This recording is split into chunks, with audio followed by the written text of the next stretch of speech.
তো আজি আমি সেন্টার অফ মাস তো রিভাইজ করিম তো মনত আছে সাকে সেন্টার অফ মাস মানে কি সেন্টার অফ মাস কি আছে এটা অবজেক্টৰ মাসখিনি যেটো পইণ্টত কনসেন্ট্ৰেট হৈ আছে বুলি আমি ধৰিব পাৰো এই পইণ্টক আমি সেন্টাৰ অফ মাস বুলি কম তো যদি আমাৰ এটা স্ফিয়াৰ আছে স্ফিয়াৰটোৰ কি হ'ব যেটো জিওমেট্ৰিক সেন্টাৰ এই তাতে আমি গোটেই মাসখিনি তাত কনসেন্ট্ৰেট হৈ আছে বুলি ধৰিব পাৰো গতিকে স্ফিয়াৰটোৰ কাৰণে সেন্টার অফ মাস কি হ'ব center of the sphere ঠিক আছে ঠিক তেনেকৈ আমাৰ যদি এটা ৰিং আছে ৰিংটোৰ এটো যদি তাৰ সেন্টাৰ তাৰমানে আমাৰ ইয়াতে খালি মাস আছে ভিতৰত মাস নাই তো ইয়াৰ যেটো সেন্টাৰ আছে এই সেন্টাৰত এই ৰিংটোৰ সেন্টাৰ অফ মাস হ'ব ঠিক আছে যদি এখন ৰিং নহয় পুৰা ডিস্ক হয় তেতিয়া হলে তাৰ সেন্টাৰ অফ মাস ক'ত হ'ব centre of the disk clear So, এতিয়া ইয়াত এটা বস্তু বুজিবলগীয়া কথা এটো হৈছে কি মই আকল ড্ৰ কৰি লৈছে এটা যদি আমাৰ ৰিং আছে তাৰ সেন্টাৰ অফ মাস তো তাৰ সেন্টাৰত আছে তেতিয়ালে ডিস্কৰো তাৰ সেন্টাৰত আছে তো ডিস্কখনটো তো ফুল নহয় জানো তো ইয়াত তো সবতে মাস আছে তো ইয়াৰ সেন্টাৰ অফ মাস যেটো পইণ্টত আছে হেতু পইণ্টত অলপ মাস আছে কিন্তু আমি ধৰিছো গোটেই ডিস্কখনৰ যদি মাস যদি mkg তেতিয়ালে এই পইণ্টত সেন্টাৰ অফ মাসত গোটেই mkg কনসেন্ট্ৰেট হৈ আছে ৰিংটোৰ ক্ষেত্ৰটো ৰিংটোৰ যদি মাস 2 kg তেতিয়া হলে আমি ধৰি লৈছো এই 2 kg টো এই পইণ্টত কনসেন্ট্ৰেট হৈ আছে কিন্তু ভালকে যদি ভাবি চাও তেতিয়া আমি দেখিম যে এই পইণ্টত আসলতে একো মাস নাই এটো মই এটা বুজাবৰ কাৰণেহে ডটটো দিছো আসলতে এইটো পইণ্টত একো মাস নাই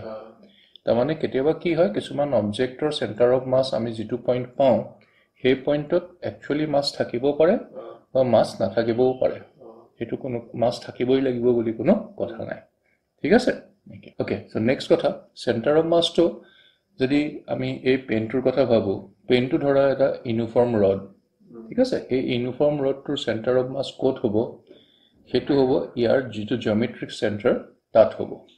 তাৰ মানে ইয়াৰ লেংথটোৰ যেটো সেন্টাৰ পইণ্ট আৰু তাৰ যেটো ডায়ামিটাৰ তাৰ যেটো সেন্টাৰ পইণ্ট এই সেন্টাৰ পইণ্টত এই ৰডডালৰ center of mass হ'ব ঠিক আছে সো এটা যদি মই ইয়াত এটো এনেকে ড্ৰ কৰি লও তেতিয়া হলে ইয়াৰ ঠিক এই সেন্টাৰটোত center of mass হ'ব তো আমি যিকোনো পইণ্টত center of mass বুলি আমি ধৰিব নোৱাৰো আমি যিকোনো পইণ্টতে মানে মাসখিনি কনসেন্ট্ৰেট হৈ আছে বুলি আমি ধৰিব নোৱাৰো এনেকুৱা এটা পইণ্টত ধৰিব লাগিব পইণ্টত কি হ'ব ইয়াৰ অবজেক্টৰ ওপৰত যদি দুটা ফোৰ্সে কাম কৰিছে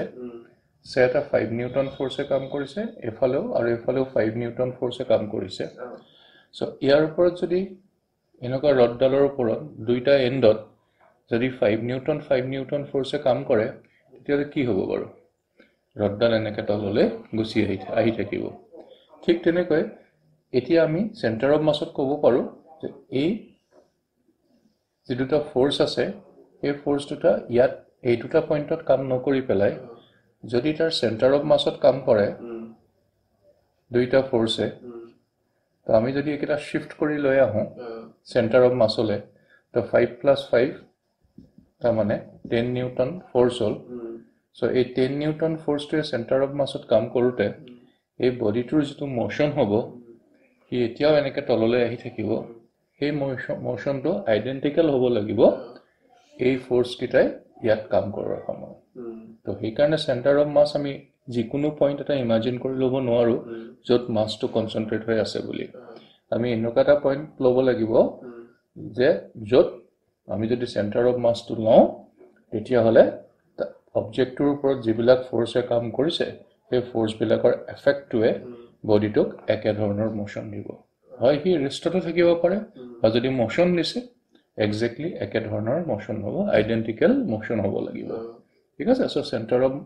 মাসৰ হেতু এটা ইম্পৰ্টেন্ট পইণ্ট তো আমি দেখা পাও যে যিবিলাক আমাৰ ৰেগুলাৰ জিওমেট্ৰিক শেপ আছে ৰেগুলাৰ জিওমেট্ৰিক শেপ বিলাকৰ কি হয় যেটো জিওমেট্ৰিক সেন্টাৰ যেনেকি স্ফিয়াৰৰ জিওমেট্ৰিক সেন্টাৰ হৈছে তাৰ সেন্টাৰটো ডিস্কৰ জিওমেট্ৰিক সেন্টাৰ হৈছে তাৰ সেন্টাৰটো সেই জিওমেট্ৰিক সেন্টাৰত সেন্টাৰ অফ মাসটো হয় বা আমাৰ যদি এখন স্কয়াৰ এটা আছে স্কয়াৰ প্লেট এখন আছে তো তাৰ ডায়াগোনাল দুটাই যত ইন্টাৰসেক্ট কৰে এইটো হ'ব তাৰ